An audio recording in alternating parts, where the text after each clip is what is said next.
Good morning, everybody. Welcome to another episode of Investing Bros, the fastest growing channel. I have no idea if that's true or not, but I'm going to say it's the fastest growing channel. Definitely one of the greatest communities in all of crypto. We got a lot to unpack on today's show. We're going to be looking at some altcoins. We're going to be looking at the first day of opening for the stock market for 2023. So a lot to unpack there. We'll be talking about Binance.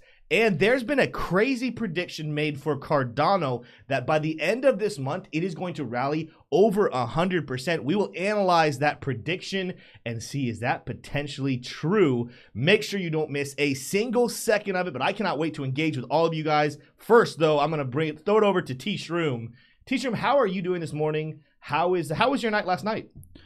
Hey, my night last night was pretty good. It was very chill.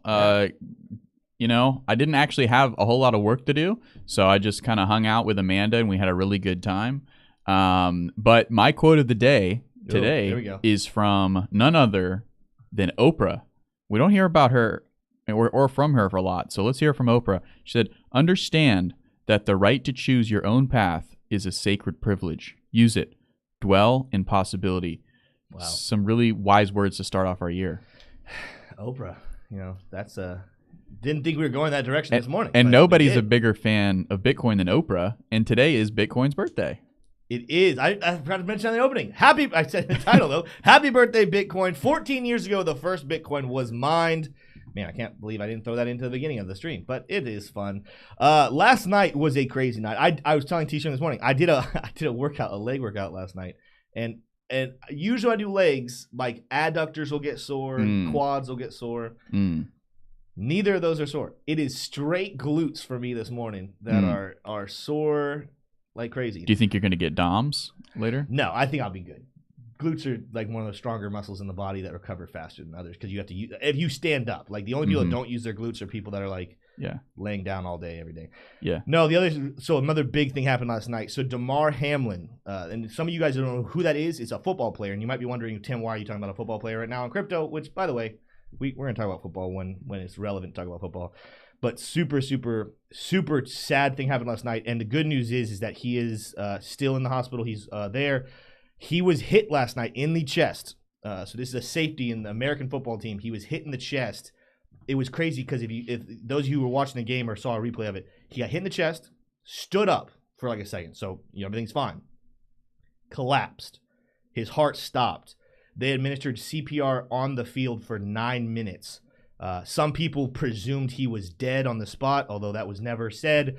It was confirmed later. He is in the hospital. He's in critical condition, but he has a pulse again. He wasn't breathing on his own, so they had him on oxygen.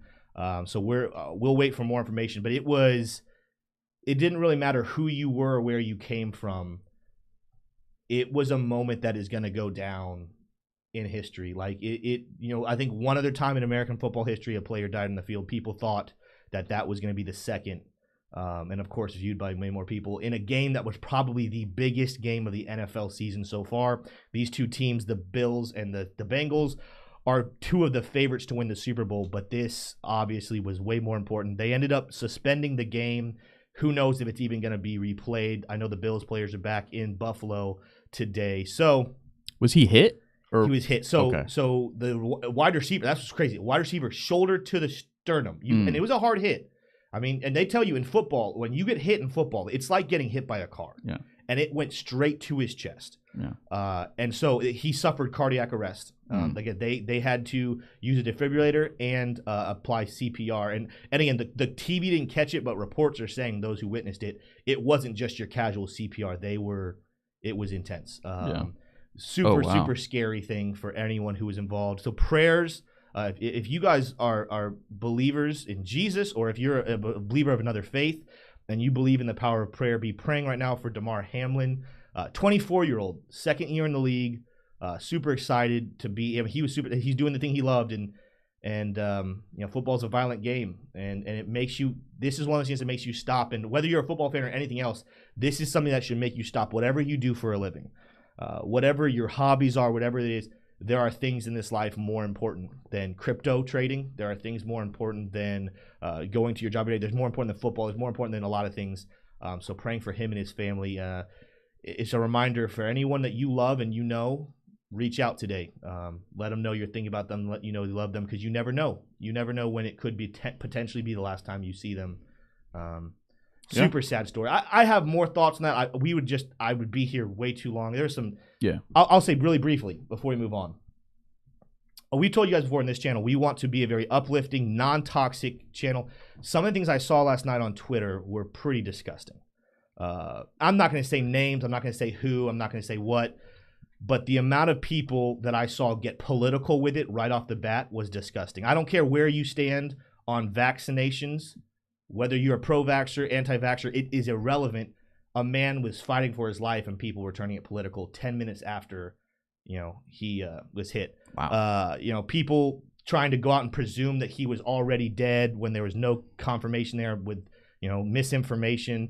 Certain analysts I saw, on Fox, they're already talking about how important they were focusing on how important the game was, and it's just like, holy cow! Like this, we just live in a very, very sad world where people use things like this for their own agenda. And I want to encourage all of our audience, all of our fans. We're not going to be a toxic place. I want to encourage you, when things like this happen, please, please, please, please keep the focus on the player. Keep the focus on the things that are important. Don't try to use people and situations to promote your own channel, to promote your own agenda. There's a time and a place for all of those things. This, however, is not one of them. So we're going to move on, though. We're going to engage with chat here in just a second. But first, moving back into, let's get positive again, crypto news stories. What are some things people need to know about today? What are some things we're discussing later on in the show, T-Shirt? Yeah, absolutely. Well, we're going to be hitting on the FTX latest news in that FTX Sam Bankman-Fried saga. He is pleading not guilty, and we'll be learning a little bit more about that. We're going to be looking at the opening of the first session of the New York Stock Exchange here at 9:30, the first session of 2023, and futures are showing bullish, and the Asian markets closed green, and the European markets are currently trading green, up 1%. There's some big economic data out of Germany that is pretty bullish, if I do say so myself. And then also we get an update what was going on over at Binance. Are they good to go? Well, one analyst thinks so. We'll definitely be taking a look at that, and gold. We've been talking about it. I've been tweeting about it. Tim has been shorting about it. I don't know if you shorting on YouTube, not shorting gold, but shorting. He's been making shorts about it. Mark Cuban was speaking ill of it, and so we had to pounce on that. Tim just felt so passionate about that he had to speak out, and so those are going to be our headlines. Yeah, awesome. Let's go ahead and jump in and talk with chat for just a second, and then we got a lot of TA to cover. A lot of great stuff happening. First of all, we got to shout out the first person in chat. So it was T-Shirt, but that's cheating because literally you can just upload the chat and then jump in. Other than T-Shirt. Sacknasty86 once again is the number one person in chat saying whoop whoop. Curtis Rorick chimed in to let us know how it's pronounced. You guys know that I have very much a trouble with pronouncing names. So it's not Rorick, it is Rorick. So thank you so much, Curtis, for the correction there. Crypto Mini Bike is in chat. Let's see here. Who else? CBD Suddy is here. Joe Watkins is here. Tyler Main is in chat. Mr. J. Brad Geidel. Tatted Grizzly is here. Servando Estrada. Let's see who else is in here. Andy D. Eric Wallen.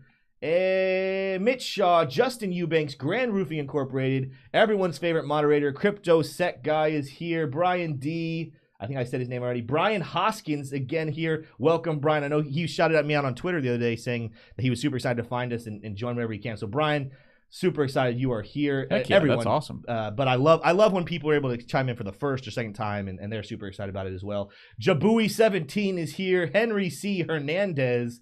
And AL Bundles. So they changed it. Al Bundles. So he changed for me because sometimes we used to think it was AI. Because the capital I and the lowercase L are the same thing. Al Bundles, Alex Green, Tyler Main, Trevor is back. Speaking of another newer listener, Trevor is here. I think, man, I could keep going because we went on long enough here. I'm going to get a lot of names. I love each and every one of you. Alex Green, GS, V Slim. If I did not say your name, that does not mean that we don't love you. It just means it is time to go ahead and jump in and do some technical analysis. Usually we talk about Bitcoin first, but this is a weird point. Going to the Ethereum chart, there are some interesting things I want to look at Ethereum, but I want to give a special shout out to somebody who hopefully is going to be on the show here very soon. On TradingView, I don't know if everyone has this. Maybe you have to have a paid version. I don't know. Have you guys seen this purple lightning little circle right there? If you click on that, it's news headlines. It's new feature TradingView's had over the last couple of weeks that I've seen. Now, maybe it's older, but I've been using it the last couple of weeks every now and then to find some news stories. And this interesting story, Ethereum failed to break through resistance. We'll talk a little bit more about that. But if you click on it and you go down, my boy Caleb Franzen is being featured. So shout out to him. I remember when he was just getting started. Yeah, that's awesome. He came on our channel, kind of grow, was growing his Twitter more and more every single day. But he is becoming a major player in the space. Most of you guys probably already follow him. But if you do not, Caleb Franzen, at Caleb Franzen, one of the best influencers out there. And when I say influencer, I don't mean just like because he's making content. I mean one of the best to follow because everything he brings is so valuable. And the news outlets are picking up on it. They're starting to report his charts and his tweets. So shout out to my friend Caleb Franzen. Anyway, let's go back to... We got to get him on. We got to get him on soon. Very soon. Very soon. The resistance level, by the way, that he's talking about, I went and drew it, so if you guys don't see his charts, you can see it. He had drawn this zone of former support that got turned into resistance. We rejected right here, and so he was talking about it's coming down. Let's zoom in, though, and look at Ethereum a little bit closer. It does look potentially, now, we haven't quite gotten back up to it, but it looks like potentially if we rally a little further on Ethereum, we'll be setting up an ascending triangle for Ethereum. This breakout could be very interesting. It would give us a price prediction. Let's go ahead and I'll use a more conservative approach. If we were to break above this, it could give us an Ethereum price heading all the way back up to 1,300. I know all of you Ethereum holders would love to see it. Those of you who are not yet buying all the Ethereum you want, you're saying, no, please wait. Let's go down one more time and I can purchase more Ethereum. Don't worry, it's going to be a long year in 2023 where there'll be lots of great buying opportunities. This is more of a short-term prediction, but let's continue to watch that. It's not necessarily confirmed just yet, but there is kind of a zone of flat support above us with a rising level, flat level of resistance, with a rising level of support. So keep your eyes on what's happening there with Ethereum. Looking at the 4-hourly chart, we're not necessarily overextended just yet. Technically on the oscillator for Lux Algo, we are seeing a small red cloud come in, insinuating on the 4-hourly chart, again, smaller time frame. We are approaching potentially being a little overbought. But we got a lot of room to the upside with the RSI. And when I say a lot, I mean we haven't even gone over the 70, which on the 4-hourly chart is not that hard necessarily to do. Let's go out to the daily chart, give it a little bit longer of a timeline, though. Today's show, we're not necessarily looking at the next couple of days. We will be looking at the next month. So looking at the daily chart, which gives us an indication of the next couple of weeks, we're hovering right now right at the 50. Now, we could reject at the 50 for the RSI, but with a lot of other things being bullish in the space, there is a decent chance we are able to actually fulfill that prediction I just made of going back up to 1,300 with that breakout, potentially even farther. Of course, I know you guys, we talked about this yesterday. We broke a major level of resistance on Ethereum in the grand scheme, going back all the way to the all-time high we had back here in November of this past year in 2020. Well, not past year anymore. This is 2 years ago, technically. 2021 is 2023 now. We broke this level of resistance, and again, one more reason to think potentially we are heading to the upside. Do not be surprised, though, and I discussed this also, just because we broke through it, which is a great thing to do, don't be surprised if potentially we still are able to keel over and come back down close to that level. The other thing I'm going to say, last thing I'll say on Ethereum, because I do want to move quickly through some of these coins, because I have a lot to talk about here. Continue to watch this zone. If we reject at this level of resistance and break this support, traditionally we don't do that, but it does happen from time to time. Keep your eyes on this formed support level that we have right here between 1151 and about 1167. Keep that as an area of support in your mind if we were to break this ascending level of support. But right now, a lot of things in the crypto space are looking to the upside. Therefore, again, keep your eyes on that level of resistance. It will be one to watch. Traditionally, last thing I'll say here on Ethereum, traditionally, just in case you guys are wondering, traders, when they're looking at a formation like this, they wait for a breakout and a retest of this resistance turn into support. That's when they enter trade. So if you were looking and saying, Tim, I want to get in on that action, you could risk it now. I'm not saying do that. This is not financial advice. And again, that's not how traders do it. Traditionally, there's still resistance above us. But what they usually do is they wait for a reconfirmation, turning the resistance into support. Resistance into support. There's a lot of S's in there. And then they end up trading it and going up to that prediction outlook. So that's what we got for Ethereum. Let's take a quick look at Bitcoin on its birthday, 14th birthday. Woohoo! Wow. Sophomore in high school. They're entering, well, they say this is mid-freshman year, actually, more than likely. 14 in January. What would that freshman year? Would that be freshman year or sophomore year? Would they be in the middle of their sophomore year? They're early? I'm not sure. Probably getting the first girlfriend. I think we're mid freshman year. Getting nervous about asking her out to prom. Let me know in chat, those of you who have 14-year-olds, or if you are a 14-year-old in chat, what are you? I forgot what you are in high school. Freshman or sophomore? I'll look it up. I'll look it up, and we'll get into that important data. Well, Bitcoin's got a little bit of a trading channel of its own. It's bouncing between prices of about 16,300 and somewhere around 16,900. Let's go ahead and just round it up and call it 17,000 right there at the top of it. So what? 9th grade, freshman. It's they're mid-freshman year? All right. Bitcoin in its freshman year. It has had 3 green days. Like, I mean, the entire crypto space is like this, but that's a good thing. The 3 days we've had here in January have all been bullish. It does look like we were heading back up towards this level of resistance. The question is, do we end up breaking through it or do we reject at it? Let's look at the oscillators right now. Similar to Ethereum, we're hovering right there on the daily chart below the 50 RSI, but we're more overextended to the downside on the Luxembourg oscillators. Now, there's nothing flashing telling us we're oversold, so there's nothing saying we have to rally up at this point. But I'm liking this look with the RSI sitting in the middle, our Luxembourg oscillators sitting down low. More than likely, we'll either just go ahead and flip into a green movement here, or we might get a slight bit of green cloud right there suggesting we're oversold. And doing that as we're on our way up is majorly bullish. Looking at a more macro timeline, let's take our oscillators down. Let's look at the grand scheme of things for Bitcoin. I got to go out to the weekly chart here. Something we talked about here the other day. It is in its own falling wedge right now. Now, technically, we have 3 touches on our support level, and we only have 2 touches on our resistance. But watch potentially as Bitcoin rallies back up into this zone, former support turned resistance. Watch potentially as we move towards that red line around this zone of resistance of 17,000. Let's see, 17,600. Yeah, 17,600. Remember, this is that key level on Fibonacci retracements.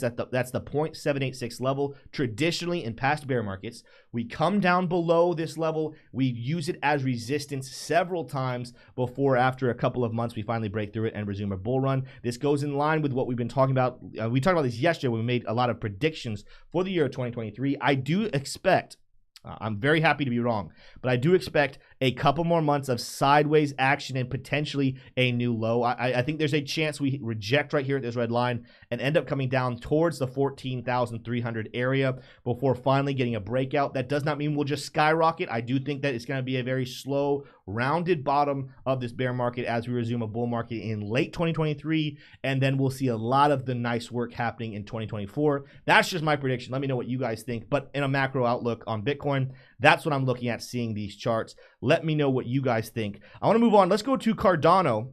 And this is going to be, I'm going to spend as little time here as possible. But I do want to cover this because there was an interesting prediction made. And I'm going to go over to an article really quickly. There's an article posted that crypto community expects Cardano to rally nearly 100% by January 31st. So where you guys can see, that would give us a price action of 49.58 cents. Here's the thing that makes this very interesting. When you're reading this article, I didn't highlight it the way sometimes T-Shroom does, but it talks about back in October, we actually saw that this community's predictions were hitting about 60%. So were they perfect? No. Almost no predictions in crypto are perfect. But 60% is actually pretty good. There were some predictions they made in the fall of 2022 that were wrong, bringing their prediction total down to 40%. So, Tim, what do we do with this information? This community is predicting 100% rally all the way up to 49.58 cents. What do we do with that? Let's go back to the chart. I am not going to say it's impossible. We've said this before. Cardano, when it wants to rally, it just goes. It defies the laws of technical analysis. It defies the laws that everyone wants to put it in. It just goes on these tears. That is a lot to ask. There are a lot of levels of resistance, both flat and declining above us. As we've said, when we're looking at this macro version, it's got a falling wedge pattern ever since back here in this fall in May of 2022 that we actually ended up breaking the support level of and going below. In a smaller timeline, we're in a newer falling wedge pattern, which I think we are going to go ahead and hold this one up. That started back here in early November of 2022, and we're heading back towards that resistance level and former support right now as we speak, with that red line and green line converging. It will be very interesting to watch what Cardano does as it approaches these levels. I gave a take the other day that potentially something you guys should be watching for is one more rejection at this red line. Let me get my marker. One more rejection right here before we fall back down towards towards the 22-cent level in this falling wedge, and then we have our breakout. I don't know why that thing is deciding it wants to cover up right where I'm looking. But I wouldn't be surprised necessarily to see this happen. However, the way these people are predicting this, I think their expectation is not necessarily a straight line, but they are expecting us to go ahead and just break on through and start beating these levels of resistance and heading all the way up potentially towards that 49-cent level. I'm not ready to say that I think that's going to happen by January. I think that they're right in the saying that that's going to happen here soon. I think this is going to be one more prediction they get wrong, however. The question is, though, let me tell you, that's not really what I want to say. Not the question. The point that is really significant here, though, is even though I think they're going to be wrong about their exact placement, this community having, again, a couple of months ago, a 60% probability of being correct, and now a 40% probability of being correct, makes me believe that they know things that we don't know about what is coming into the space. So just because we don't see the price rally all the way up towards this 49-cent level does not mean we won't see a very good price action come into Cardano. So not financial advice. Continue to do your own research. I just want to provide you one more source. There is a lot of people that are in the Cardano community who know things that we don't know, that are predicting a rally coming very soon. If I was going to put more of a safer bet on this, more than likely what I would do is take some profit closer when we get to this level of resistance one more time, because even if we end up breaking through it, I guarantee you we're at least going to hesitate at it, come back down before a breakthrough. I would take some profit probably right there. I also am going to take some profit around the 30-cent region. Let's see, where was that? That's going to, okay, never mind. That's the 32-cent region. I'm going to take some profit probably around the 40-cent region. There's a psychological level right there. 40 cents is clean. Also, we have former resistance hovering in that exact same area. I would take some profit there. Long term, I'm going to continue to hold my bags, and I'm not going to sell at 49 cents. I'm going to sell, not going to sell. I'm going to take profit when we get back up to new all-time highs here in a couple of years. But short term, I'm just going to go ahead and say it here. I want to hear what you guys think, but I'm going to go ahead and say I love the news. I love that there's excitement coming in Cardano, and the community knows that money is coming back in. I just don't think they're going to be right on this one. I think it's going to be one more time the Cardano community prediction tool is failed. We will not get to 49 cents on January. One of those predictions, I would love, absolutely love to be wrong on that. T-Shirt, what about you? Would you love for me to be wrong? I would very much love for you to be wrong. That's right, Tim. I would absolutely love it. That would be phenomenal. Let's look at a couple other things that I wanted to just point out to you guys on the charts. Let's start, and I'm going to breeze through these ones because we got a couple more minutes here. Got a lot to unpack with the stock market. So the Dixie, it's really interesting. We've been bullish here the last couple of days on crypto, but today Dixie is starting out bullish. Now this is it's only up like 1%, but keep your eyes on these levels we've been talking about around 1.3 and 30 cents, and then rejection. Let's look at this 104.85. Dixie is now climbing today. It is up on the day, but watch potentially. Are we going to reject somewhere here in the middle? Or are we going to set a new high, reject here at 104, or can we reclaim this and turn it back into support? If we continue to the bearish side again, watch the 103.30 cents. And then we're talking about coming down all the way to 102. But it is very interesting watching the Dixie this morning have a very nice day. It's rallying, it's green, but so is the rest of the crypto space. And here in literally 7 minutes, for the first time in the year 2023, we're going to see the stock market open. And early signs are already suggesting we should be expecting green candles in the stock market today as well. So very interesting day. Good for the market as a whole. Let's look at a couple other altcoins, though. I want to start off with, well, I got like a little bit of congestion there. Let's start off with Atom. I looked at the chart this morning. Atom is absolutely tearing it up. I'm going to check this and double check it in just a second. But since December 17th, which is all the way at this bottom right here, it is up 22%, 10% within just the last 2 days. These last two green candles on Atom are doing a great job. Watch as we get back up to a level of former resistance here at $10.58. Of course, we rejected here late November. But when I'm pulling up the oscillators on Atom here on the daily chart, we got a little bit of ways to go. Yes, we're green on our oscillator here for Lux Algo, but we surpassed that 50, and it looks like we are heading back towards the 70 on the RSI, which is when you start to maybe say, all right, are we overextended to the upside now? But I think there's a lot of attention coming into Atom. Let's look at a couple other things. Let's actually look at what Lux Algo is saying out here. Action Concepts and the normal Lux Algo. You guys know that we love Lux Algo on this channel. We actually have a link. If you do not have it and you're like, Tim, I want to be involved with this as well, there's a link in the description down below. You can sign up for Lux Algo today. You get a discount on it, and it's one way you can help our channel. So if you're out there saying, Tim, I want Lux Algo, and I love you guys, I love this channel, how can I support? Well, that's one of the ways you can do so. We're seeing right now on the daily chart, there is a level of liquidity sitting right above us here using the Action Concepts. and we just had a sell signal come in. Now, this looks like, with how good of a buy signal this was a good buy signal. Even though we ended up coming back down, that was a good buy signal. The fact that we have 3 good contrarian buy signals in a row does say to me, I think that right now I'm trusting these buy signals a little more than I am on the sell signals for the daily chart for Adam, which is a good sign. So should I ignore this sell signal, this contrarian sell signal on Luxago? No, I'm gonna pay attention to it.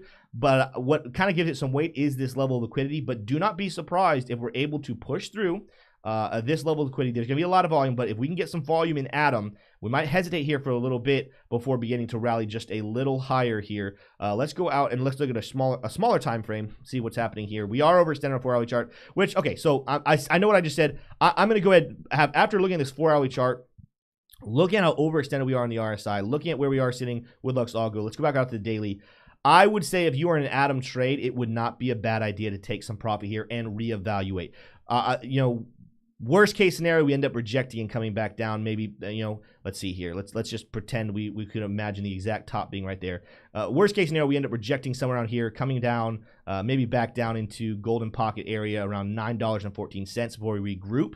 And then we start to rally again. I do think that we're seeing Adam begin a little bit of an upward movement along with the rest of the crypto space. But again, after looking at those things, originally I was going to say, I think we have a little further to go. Daily chart isn't overextended, but when I come down here and look at the 4-hourly chart, looking at how overextended it is, we're seeing in a perfect situation to have a little bit more of a pump, but set up some bearish RSI divergence on Adam and take a couple of days to cool off. Profits will be taken. Let's regroup, find a new level of support, and then let's try another stab at a rally. So interesting things happening on Adam. If you are in a trade in Adam, again, your decision. You make this decision for you, but there are some things on the chart suggesting it might be time for a little bit of a cool off. Let's go and look at one more that I saw this morning that I thought was very, very interesting, and that was Link. You guys have heard me talk about Link over the last couple of weeks. Let's go out to the daily chart and see, you know, let me take on Luxago for just a second because I want to show you guys just on the charts what we're seeing happen. There's been a trading channel happening on Link for a while. Now, I have not mentioned this in a very long time, but Wyckoff method, if you guys, have any of you studied Wyckoff method, there is something very interesting happening right now.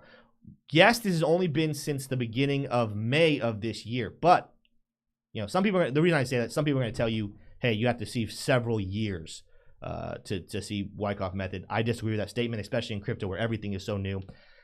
Wyckoff will teach you, look for these periods where we trade in trading channels. Watch potentially for down the road as we're making our way to have a low volume spring where you come back down to or below former support levels. What I'm loving about Link right now is not only is it sitting at a support level in this long time frame, again, that's several months of a trading channel. Look at the volume coming in. We come down low, massive volume. We come down low, massive volume. Technically, we didn't quite get down in there. We touched it, but volume picked up a little bit. Came down low, massive volume.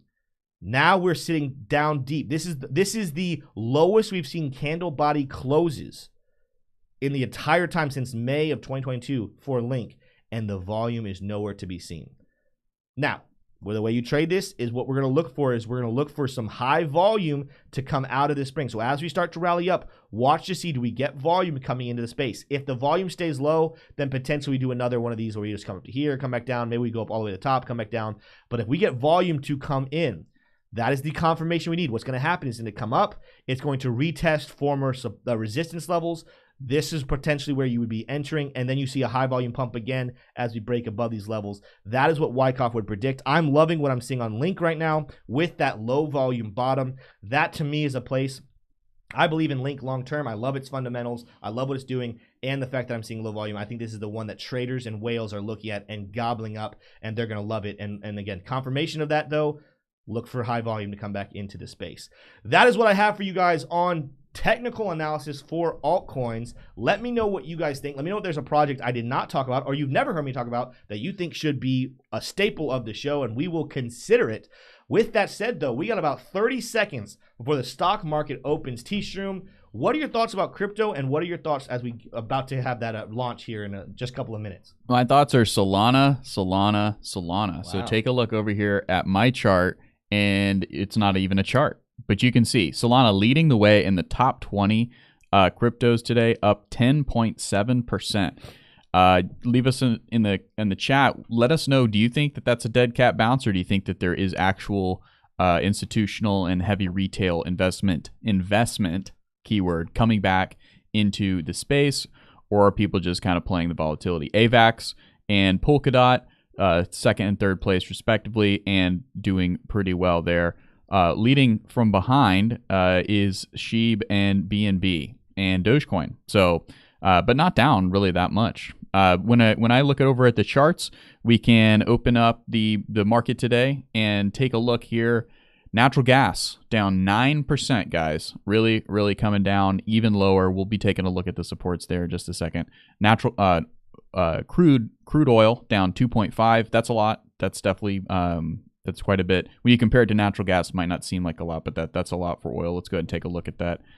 Take a look at those prices. It was trying to push lower through that 92 resistance, and trying to push higher, through that 92, 94 resistance, and couldn't even make it up to that. And now it's coming back down to test the support. More than likely just going to kind of trade in between these channels here until we get a major event. Maybe something from OPEC, maybe something from China opening. But that's oil. Taking a look over at natural gas, you can see, ooh, man, a gap down. Another big gap down. Now, I know what you guys are thinking. T-Shroom, you've been in this trade, isn't that right? And I am. And I finally was able to get a short position executed. It is a double the quantity position of my long position on that. So I am now looking good. But for a while there, I was scared because my short position got stopped out. And so I was naked an entire day on that trade. And that was pretty scary. You never want to be naked for an entire day. Tim, I cannot believe you would make that kind of a joke on Bitcoin's birthday. Okay. I mean, naked is a technical trading like the term. Time to do it. We're having fun. Back looking into the market open here, you can see that the index is here, opening all green on the first day of trading. Now, this is literally the first minute here of the trading day. Haven't even breached our second minute of trading here, but it is a lot of fun to see green all across the board. You're seeing the SPY come in up 0.4 and the NASDAQ trailing, the Dow Jones trailing. So, I mean, according to the first minute, which is not much data to go off of, but there's a return to risk. As the Dow Jones is seen as the lowest risk index here, you are seeing a little bit of a return to risk as the NASDAQ 100 is leading the market higher, up 0.7%. Although the VIX is also up 6.8%. So I think there's been some haywire craziness going on with the VIX, but we won't talk about that too much because we haven't done any analysis on the VIX to date. Crypto, all green except XRP, down 0.4. Who's leading the way on my watch list? That would be Atom. Almost every single time we see the most bullishness from Atom, and yet again, it delivers. You see those MACD histograms on the 1 day taking off, just totally taking off. And you see those MACD lines haven't even breached the zero. So still plenty of room to run. Let's see if the RSI reflects that, and it does. Has not. Look at that. Yellow not above the 50, purple still not up at that 70. So there's plenty of room to run for Atom. Might even make a run up to that 200-day moving average. We shall see. That would put it up at 11 even. So that's pretty exciting to see. Litecoin also doing pretty well, up a whole % and changed this morning. And that'll pretty much wrap out crypto. I mean, Tim just did an extensive analysis on that, so we'll keep moving. Gold, one of the stories we're going to be covering a little bit later in the show. Gold and silver up pretty aggressively this morning, up 1% for gold and 2.3% for silver. Let's go ahead and take a look at these charts here. Silver pushing quite a bit higher. I did take a position in gold and silver last week.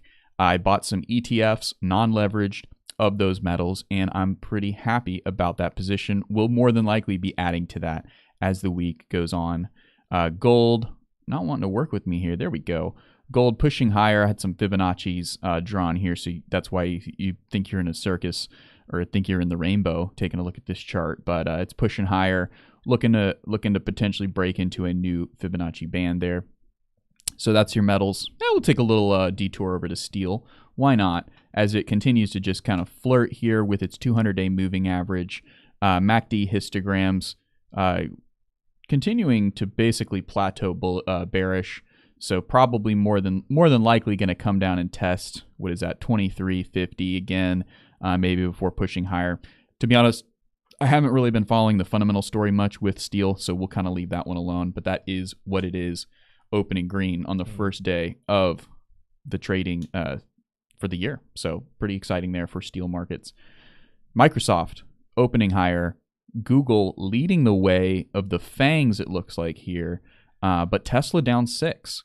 And Meta down. Well, so Fang used to be Fang, but now it's Mang, technically, because Facebook changed its name to Meta. Meta is leading the way higher here of the Fang stocks.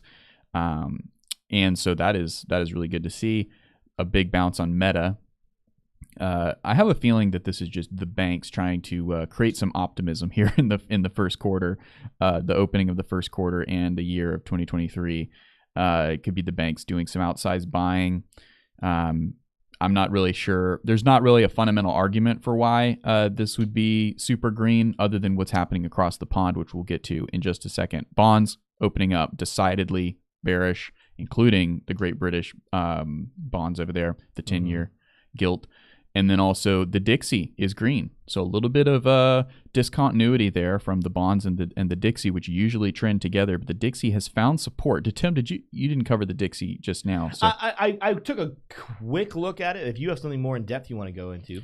I don't. Go for it. I do not have any. I think I had a little song that I'd made about the Dixie earlier, but it had some inappropriate notes. So we'll skip that. It's not necessarily setting new highs. What it's doing is it's almost creating a rounded bottom. So it will be interesting to see if the Dixie climbs. On that note, as we're watching things open, it made me think about this. Go to my screen real quick. Go and checking in on because I don't think we did this today. Going and checking on the Fed rate monitor tool. Yep. We have about 4 weeks and 1 day left until we get the next update from Jerome Powell on the Fed. And right now we're continuing. It's not going crazy, but we're continuing to add a little bit of momentum to. Is there an outside chance that they end up just pausing? They don't raise it at all. Still, 87% are predicting we rise by 25 basis points. Only 12% saying that we should do 0. Technically, I guess yesterday it peaked out at 13.6. But remember, just 2 days ago, this was sitting down at like 6 to 8%. So we have 4 weeks. That's a lot of time, and a lot of stuff can happen to sway Jerome Powell and the Fed on what they want to do. But even that's going to be a big thing about the stock market and crypto, because these are seen as risky assets right now. Are people feeling confident about investing in the economy, investing in these risky assets, or are they going to start getting a little bit more hesitant with the fear of what the economy could look like? That's where you are looking at things traditionally like gold and silver. And again, cross our fingers here. Can we get to Bitcoin being treated the same way like a commodity? We know Gary Gensler said it. It's a commodity. Can people finally start treating Bitcoin like gold rather than treating it like a tech stock? Yeah. And if Gary Gensler said it, Listen, it's, thank you for that. My point there, T-Shroom, is that Gary Gensler is, when you can get your enemies to say that something should be a certain way that you want it to be, that's a good sign. So, when you get the other side to agree with you, that's what I'm saying. Gary Gensler's agreeing with us that it should not be treated as a security. That's good. That's good. I see what you're saying there, Tim. But I love that you tried to throw me under the bus there. That's my favorite part about the show. I love it. Well, there you have it. We'll take a look here over at the Tesla charts. Man, look at that. Was barely able to come up into the 125 and before it got rejected, and is now trading lower, down 7.5% in the early minutes of the New York Stock Exchange morning sessions here. It is not looking like it's going to be a good year for Tesla, as it has plenty of room to run down lower before it reaches 100, which it has not yet tested. So more than likely going to see $100 Tesla per share in the near future before we escape maybe even before we escape the rest of this week. Cannabis up, Tilray up 5.5, and Canopy growth up 3.9. Taking a look here at the mid-cap stocks, which again, not comprehensive, and I need to add some, but they are decidedly green, with Ginny and Snow up 3%, and DraftKings and Hood up a little more than 1%. In the case of Robinhood, up quite a bit more than 1%. Your oil producers are coming in red today,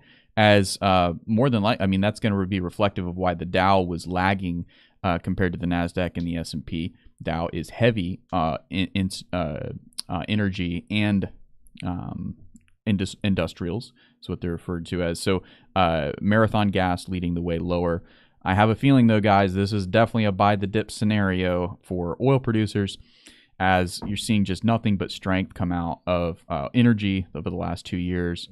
And, it's just been a shining story through the pandemic and through a lot of other things as that's been going on. So that is going to wrap out our market open. Yeah. And so now we can get into the stories here. We have a little bit of time. I forgot. Let's check in with chat for a second. That's something we want to do a lot more of, by the way, in the middle. We actually had a long meeting yesterday, T-Sherm and I, about very long. We think that when you're playing this show, and some of you might see this, because this might be one of the things we allow certain members to do, is join planning meetings on certain days. We always think we're not going to have enough content. And then we always go way over in our content. And so it's like, we got to plan a little bit less today. And even as we were going to the show, T-Sherm was like, Tim, I'm getting those fears coming back. I don't think we have enough content. I'm like, trust me, we are going to make it through. Because we also want to engage with you guys a good amount. And so while we do that, I want to go back to, for those of you just joining us, thank you so much. We have over 90 people in here. 60 likes, though. We can get those likes a little higher. Yeah. But it is Bitcoin's birthday. And I forgot we were going to do this earlier. I wanted to see some of the other celebrities that share birthdays with Bitcoin. Look at them. Most of them, I have no idea who they are. But the number one person that I noticed when I was looking at this, I was like, oh my gosh, Greta Thunberg shares a birthday with Bitcoin. There you go. And here's, this just got updated, I think. Let me refresh my page real quick. Earlier it said 20. Now it's saying 19. What's going on there? Get her name. We thought her age got changed. Is Greta only 9? I don't know. Yeah, but T-Sherm had a little. Yeah, she's completely eliminated carbon emissions and almost eliminated Andrew Tate all before turning 20 years old. What have you done before you turn 19? That's hard to compete with. She's done a lot. A couple other stars that have had a birthday today. Florence Pugh, she's up and coming. She's done a lot more roles here in the last couple of years. And let's see who else here. Eli Manning, Mel Gibson shares a birthday with Bitcoin. I have no idea who the majority of these people are. Patty Pim, I always call him Patty, but Pimblett. Yeah, so MMA fighter. Yeah, I didn't know he was 27. I thought he was a little younger than that. But he shares a birthday with Bitcoin. That's really interesting. Who else do we have here? Kyle Rittenhouse. So as polarizing, Kyle Rittenhouse and Greta Thunberg on the same day. Same birthday. Wow. Who would have thought? They're practically the same person if you look at their ideologies. Yeah. Let's see. Who else is here? I think that J.R.R. Tolkien, he is dead now. R.I.P. But this hopefully that's not news to anybody.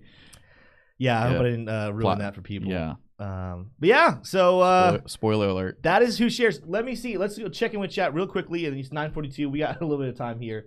A lot of people talking about picking up Adam. By the way, Kelly Kellum is in chat. Shout out. We were talking about earlier people we're going to bring on because we were shouting out Caleb Franzen. Oh, that's what's up. Kelly's another one. I would love to have Kelly on the show here very, very soon. Let's see. V Slim said one of my daughters is 14. She's not famous, but she just started making. There we go. V Slim's daughter shares a birthday with Bitcoin. That's what's up. That is awesome. But no, what I was saying earlier, though, Kelly Kellum was talking about he just picked up 250 Adam. I think Adam is going to be one. Let me know, chat, what you guys think. I think Adam is definitely one to slowly start accumulating over this next year. I think that what they have in their future is very bright. Absolutely. What do you think, T-Sherm? Well, you also get a pretty decent staking reward. I know it's more. I think it's more than 9%. Might even be 12% on Binance US. Okay, Binance US. Someone here saying 21% on Atom. Let's see. Well, let me see. There's a comment. I think they said 21% APY on Atom.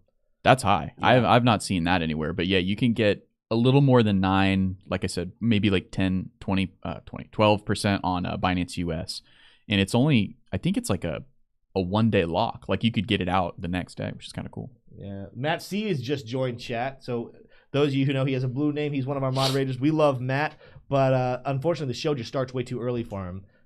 He lives in California and he cannot be bothered until 6:30. So that is why he joins us almost every single day at about 9:44. So shout out to Matt. We love you. Oh, wow. 15% APY on Binance.us for Adam. Yeah, that's incredible. That's good stuff. Good stuff. Well, let's go ahead. Let's see here. I'm making sure. Yeah, CryptoSec guy makes a good point. Said, careful with the high staking rewards on exchanges. I thought we learned that already. It is true. Be very careful. Do your research. But that is high, very, very high rates coming back in. Let's go ahead and jump back into some stories here, T-Shroom. We have about 15 minutes left for the show. Let's do it. Well, FTX crypto CEO Sam Bankman-Fried, maybe you've heard of him, is expected to plead not guilty in Manhattan federal court today, Tuesday. I thought we'd give it to ABC News to bring us this information this morning. Federal prosecutors have alleged Sam Bankman-Fried orchestrated one of the biggest financial frauds in American history by steering billions in FTX customers and investor money and funneling it to his privately controlled hedge fund, Alameda Research, where he then leverage traded it to the moon, except he didn't. Let's find out more. Well, he's in hot water now because two of his former colleagues, Caroline Ellison and Gary Wang, have pleaded guilty and agreed to cooperate with prosecutors. Yikes. Don't want to be SBF with that going on. We prepared this, and this is ABC News. We prepared, or no, this is Ellison. This is one of her closed-door plea hearing. This was said at her closed-door plea hearing last month. She said, "We prepared certain quarterly balance sheets that concealed the extent of Alameda's borrowing and the billions of dollars in loans that Alameda had made to FTX executives and to related parties." We'll just stop there because that's damning enough. That's going to be scary for SBF to hear there in the court. But Ellison is the former chief of Alameda and apex girlfriend of SBF, pleading guilty. Wow, ABC girlfriend. News. Yeah, well, they got the funny apex girlfriend bit in there, ABC, but then they said leading guilty to 7 instead of pleading guilty. So ABC, man, if you're looking for a job, ABC might be hiring. They need a copywriter for sure, yeah. Pleading guilty to 7 counts. Wang, co-founder of FYX, really? They didn't get that wrong, did they? What? The FYX, not FTX. I don't know. We have to pause here for just a second because obviously we know what they're saying. We know what's going on here. But who wrote this? What's the name? Aaron Kadersky. Let's just take a moment of silence for it. This is a big article. This is big news, and let's check it out here. Butchering it. I don't want to follow him necessarily, but man, poor 27,000 followers. Aaron, this is not the time, Aaron, to be losing a job. Come on. Who's worse for America, SBF or Aaron? Just kidding. Well, we all know the answer to that. That's a little much. Let's not go that far down the rabbit hole. All right. Well, So there's been some important developments over in Germany, of all places. They have actually produced some very, very interesting and bullish, pretty bullish, I'd say, economic data over there, as their unemployment change was down 13,000. So 13,000 people left the unemployment line, okay? And that was forecasted to grow by 15,000. So that's pretty incredible. So the actual print was negative 13K. So that is very, very bullish. We'll read about that in just a second. But their inflation rate also came in bullish. It was forecast in 9.1, previously 10, came in 8.6, guys. So really, really impressive. In the same for the month over month. Same meaning as bullish. Looks like we're getting live the S&P Global Manufacturing PMI final. I don't want to try to interpret that because I don't really know exactly what that means. We weren't prepped for that. But German unemployment falls in December. So the Federal Labor Office said the number of people out of work decreased by 13,000 in seasonally adjusted terms to 2.52 million.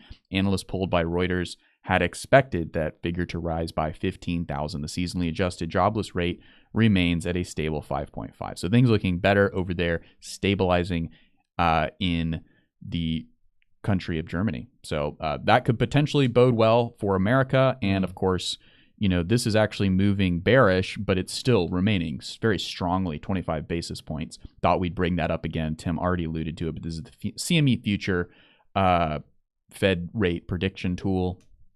And very, very bullish if we could get a 25 basis point hike in February. Yeah. Well, and again, we talk about this all the time, and we'll talk about it again. But I think we feel somewhat relieved if they start pausing or going low. But remember, unless he comes out and changes because there's been new data or something crazy happens, he's talked about the urgency to get to 5.1. And so again, I'm going to be very surprised if we end up going down to 0. I'm going to be very surprised if we don't have a 25 basis points. I'm going to be surprised if we don't have a 25 at least, if not a 50, the month after that. Because unless his comments have changed, he's very worried about inflation. And we just passed a bill printing $1.7 trillion to go to a plethora of areas. Where's that money coming from? That's coming from money printers. That means inflation is going to get worse, not better. So make sure, continue to think about this. Some people are almost praising and excited about seeing a 0 basis point or only 25 and then maybe a pause after that. I'm kind of saying the boat. I'm like, I think we should be rooting to go ahead and get up to that 5.1 and get the pain over with so we can resume a bullish market for not only crypto but also the stock market. Yeah, so you're saying front load it, go fast, go far? I don't know about fast. I do think, going crazy fast might be a little much, but I think at least he should do 25 over the next 3 meetings. 25, 25, 25. If not, again, he's probably going to do 25 this next month. If not 25 and then 50. Of course, it's going to respond to data points of what inflation looks like. So we'll keep those posted. But I don't see those getting too much better, especially over the next couple of months when that $1.7 trillion actually kind of shows hits itself. The market. Yeah.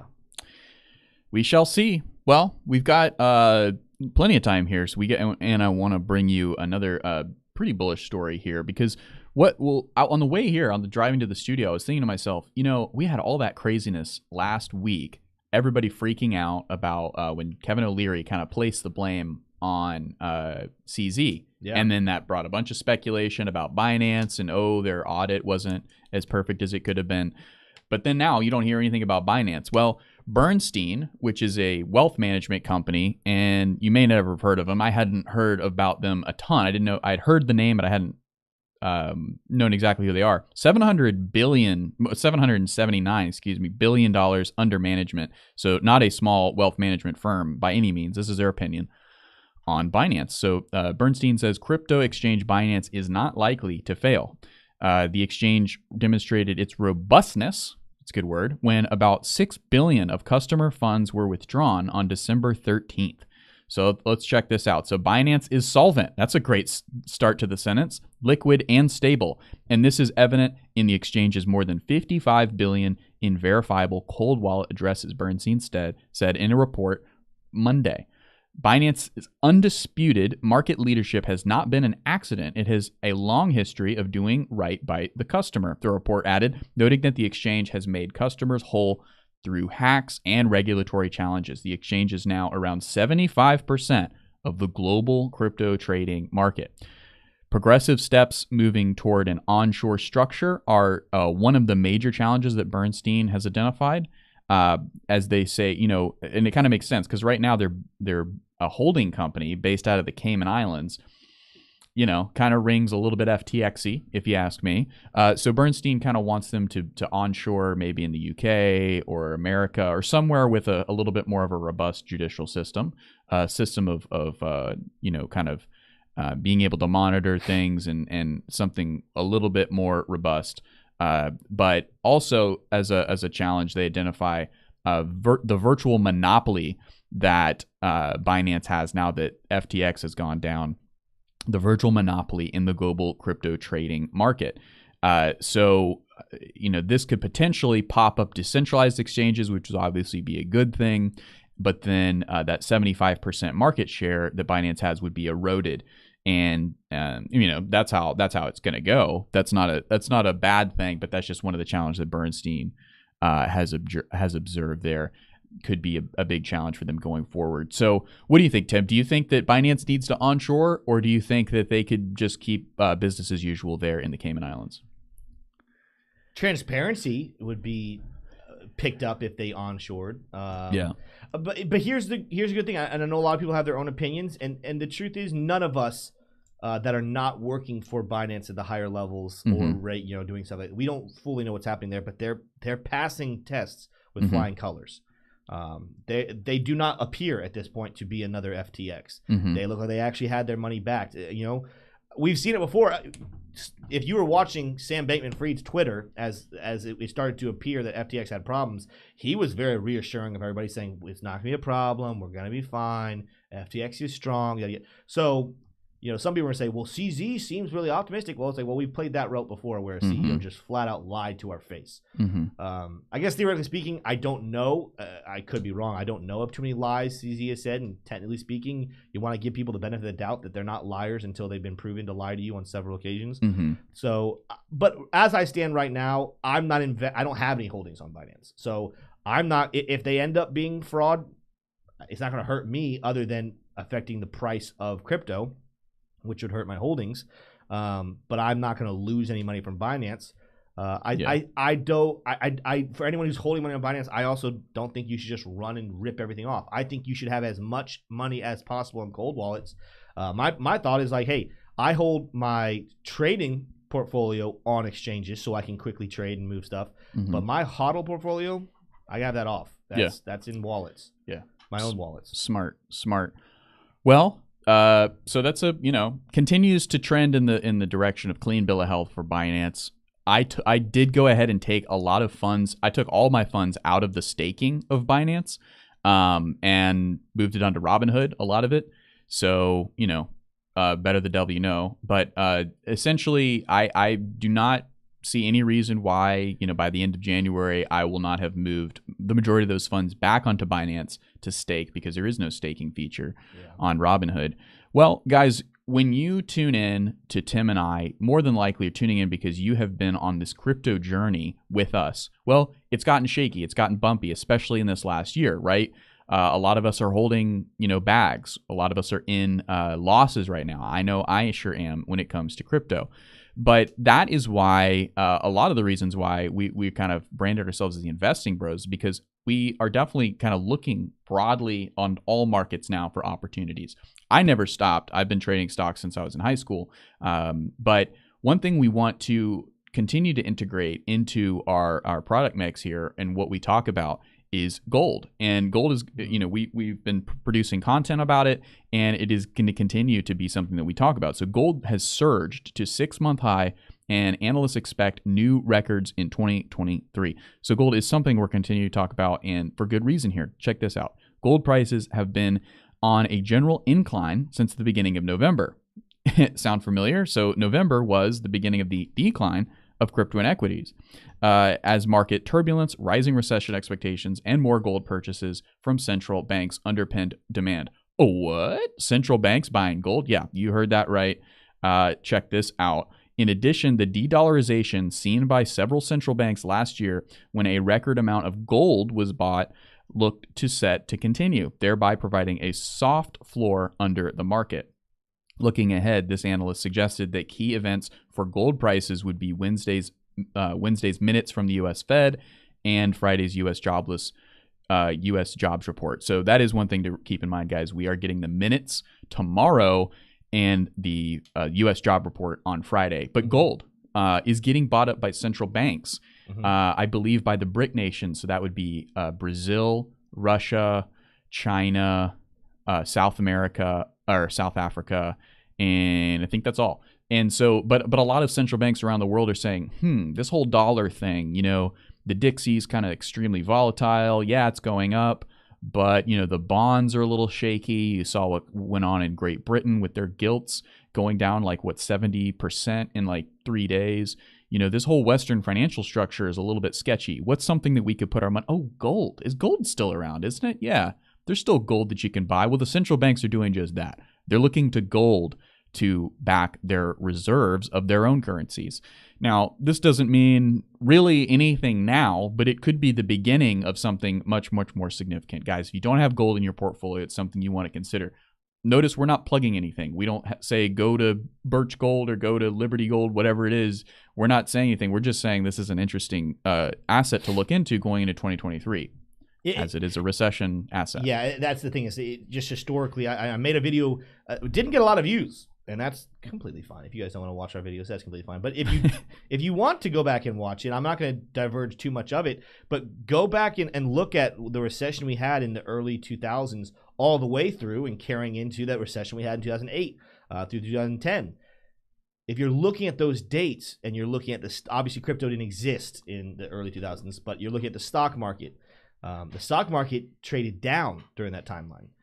Gold went up. Gold is built for, especially now that we've moved off of it as the backing of our dollars, its time to shine is as the economy looks to be struggling. So that's one of the reasons why we brought that up is because of the recent Mark Cuban comments and saying if you invest in gold, you're dumb. That's not true. You should be investing in Bitcoin as well. You'll get greater returns, especially with how low we are in Bitcoin. You'll get greater returns. But gold is a great place to be storing your wealth as well.